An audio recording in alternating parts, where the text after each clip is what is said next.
Winter কিন্তু already come here করেই ফেলেছে। আর এই উইন্টারে মর্নিং মর্নিং উঠে আমরা কি করি, সর্বপ্রথম হট হট ভাতের সাথে আমরা হট হট ভর্তা খেতে পছন্দ করি। তো তাই আমি আজকে একটা সুন্দর বিউটিফুল ভর্তা নিয়ে চলে আসলাম। এই ভর্তাটা হচ্ছে তিল ভর্তা, মানে কালো তিলের ভর্তা। আর তিল কিন্তু হরেক রকমের হয়ে থাকে, সাদা রকমেরও আছে। অনেকেই কালো তিল দেখে নাক ছিটকাতে পারেন, বলতে পারেন এই কালো তিল দেখতে কতটা খারাপ লাগছে, এটা খেতে না জানি কত খারাপ লাগবে। তবে আপনারা যা ভাবছেন সম্পূর্ণ ভুল।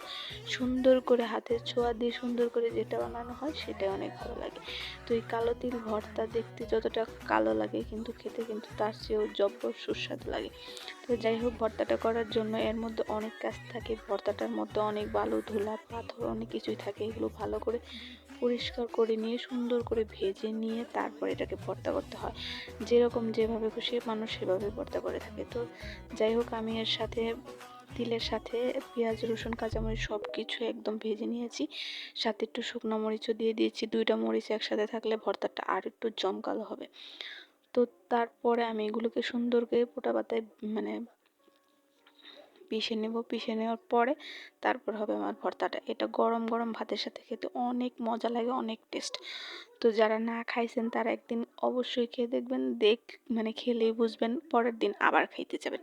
তো যাই হোক, ভর্তাটা আমার হয়ে গেছে, দেখতে কালো হলেও কিন্তু খেতে অনেক মজা। এখন ভাত খেয়ে আপনাদের সাথে আমি তার রিভিউটা দেখাবো। রিভিউটা আর কি দেখাবো, আমার কাছে আমার ভর্তা তো সবসময় খুব ভালো লাগে, আমার হাজব্যান্ডের কাছেও ভালো লাগে। তো অনেক মজা লাগছে, সবাই একবার হলেও করে খেয়ে দেখবেন।